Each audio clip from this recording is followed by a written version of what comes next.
welcome to Rants of Naija, Chic. Today I am going to review the much talked about movie that just dropped on Amazon Prime, Gangs of Lagos. First of all, before I get into the review, I know I've been doing a whole lot of reviews lately on here. That was not my plan at all, but a lot of things have been happening in life. I haven't had the time as well, and to be very honest, there's been a little bit of unmotivation as well, but that is going to change soon. So please stick with me. All right, okay, now let's get into the review, because this movie was honestly one of the best for the year. Yes, one of the best for the year. Gangs of Lagos. Before the movie even came out, some people who were in the know, they were like, the movie almost felt like a premonition based off of what just happened in the past election cycle in Lagos, with the whole Yoruba, Igbo, you know, the whole stuff. Anybody who is in Nigeria by now knows. If you do not know, I don't know the rock that you're under, but everybody knows. So that's the premise of the movie. Picture a state where you have political godfathers, you have thugs being the ones kind of dictating what happens in the political scene. That is the entire premise of the movie. It is produced by Jade Osebo. I cannot pronounce her last name well. Usually when I do my movie reviews, I'm all over the place, so please bear with me. At the end of the day, you still shall have to go and watch the movie. All right, so we have the main characters to be Obasola, that's played by Tobi Bakre of Baby Naija, and we have Gift, played by Adesua, and we have Ife, aka Panama, played by Chic, the musician. Those were the main characters, and then every other person in between. In as much as this is a review, I don't really want to give you spoilers, so if you watch the movie, you still go at it with kind of like a fresh mind. So I'm going to really talk about the other things that really stood out for me. So we started out the movie with the three people I mentioned earlier when they were younger. And to be honest, the young actors, they played their part to a T, especially the little girl who played Adesua when she was small. She was on point. And I cannot explain this in a review. It's something you just have to see to understand how on point the little girl was. She was very good. The whole story development from them being young kids, Tobi had lost his dad when he was young, so his mom was there and he started doing his own little gang thing. There was a bigger gang person who was almost retiring that they used to submit to, so she stole this woman's bag in traffic, and then the woman went to report to the, you know how gangs are now, the men, I don't want to mention names and add it to people in real life, but we know what we're talking about. So while the woman was there, he walks in and, you know, he's with the woman's bag, and the woman's like, hey, that's a boy, and they're trying to sort that out. That is where the gang as a whole, the main big boys of the game, noticed him. So one of the men under the main boss took him under his wing. Then just while they were talking, his mom comes and his mom tries to drag him away, you know, and stuff like that. You're not going to go the way of your father, but of course, children, at the end of the day, he ended up going to live with that man, and life started being good. He put them to school, him and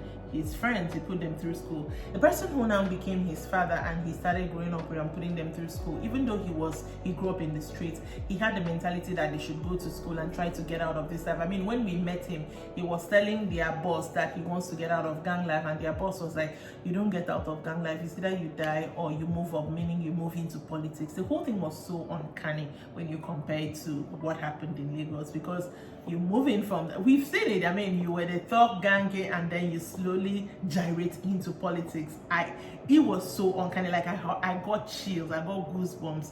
So the guy, that's why he put them through school, but as fate would have it, the guy was murdered. So instead of Oba, Ife and Gifts growing up with him, they now ended up growing with the other guy who was kind of like the second in command to this guy, I would say. They ended up growing up with him, and of course he put them to streets.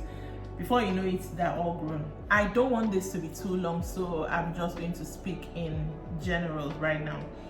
The story development in Gangs of Lagos was something that I really liked. The production, of course, was something like Adesua was badass. She was like, you know how they fight in movies, in some Nollywood movies, and you tell, this is fake. No, I didn't get any of that here. Tobi as an actor has grown. Like, Tobi has grown. I can't even like give him all his flowers. He has grown. So I don't know what he did, but from Brotherhood, I mean, I saw such growth from him. He has grown. He's an action star now. Just give it to him. Him and Adesua, they were kicking ass. Like, story development is good. The fighting, if you don't like gory, like blood and a whole lot of that, there was a whole lot of that in this movie. Again, not compared to Nollywood movies, but they did, it was real. all that was there. And there were three friends, right? Adesua and Oba, that's Tobi, they were Yoruba, and Ife, which was Ifeanyi, Chuku was Igbo. So when they grew up, she was the one that was always like going to collect, you know all those tokens they collect from market women and go to give their now new boss. So you could hear the underlying. There was a time when they had a gang clash with another rival gang, and he said something to the guy, and the guy said, you should say it in Yoruba. So that underlying Igbo Yoruba thing was also there when it came to him. Then this their new boss now had a daughter, Tenny, and even when Tobi and Chic were young, they kind of like were struggling who is going to be the girl, but Tobi always had a thing for her. So now she's grown. Of course, the father had sent her out to go to school abroad while he put Tobi them, and even Gift was also a girl to work in the streets. Like Gift was literally like an enforcer as well, fighting in the streets for him. And somebody didn't pay or stole his money, it's them that they will send to go and fight and either kill and break. Like it was like that. But his own daughter was safely cocooned in the United States of A, going to school and becoming somebody. So when they're now grown, the girl comes back home, and at this point they're at a political point. He wants to run, their overall boss wants to run. He's supposed to arrange how it is for him to win, and there's unrest because there's this other lady that is trying to run and is saying things.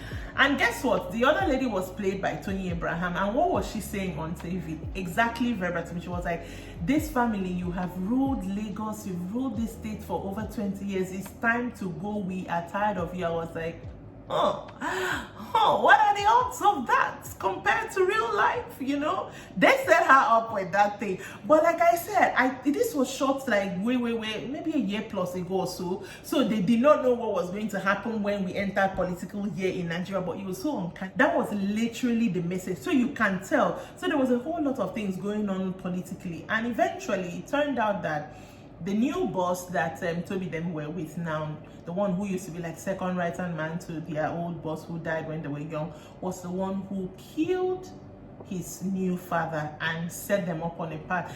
I don't want to say much, but honestly, you should go and watch Gangs of Lagos.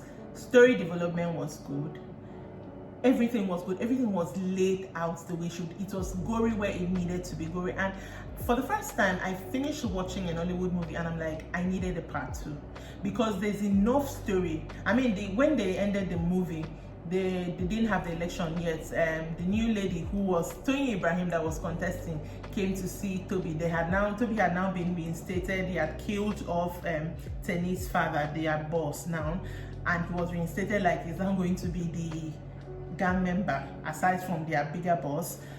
So she came to meet him, and he was like, my governor, and she was like, in 9 months time. So the election is still a ways ahead. There's still a lot that can happen. So I finished and I'm like, I need a part 2. I don't know if it's in the works, but there's still a lot of story that can be told in a part 2. You just have to go and watch. It's on Amazon Prime. I mean, Nollywood has come such a long way, It's growing by the leaps and bounds. This review has been all over the place because there's a whole lot of gang fighting that I did not talk about, and I do not know how to talk about this one went and killed. It's a lot, so you just have to go and watch Gangs of Lagos. And that's it. I really honestly don't have anything to say again. As much as I was impressed by this movie, I thought that when I wanted to film the review, I have so much to say. But like, I cannot really, I mean, it's a 125 minutes movie, so it was a lot. Just go and watch it. Let's just end it at that. Make sure that you are subscribed to this channel. Make sure that you are also following, not just liking my Facebook page. Everything, the links to how to do all that will be under. It's always under my YouTube videos anyway. So just make sure you are doing that, and I will see you next time, hopefully with a video that is a review. All right, bye.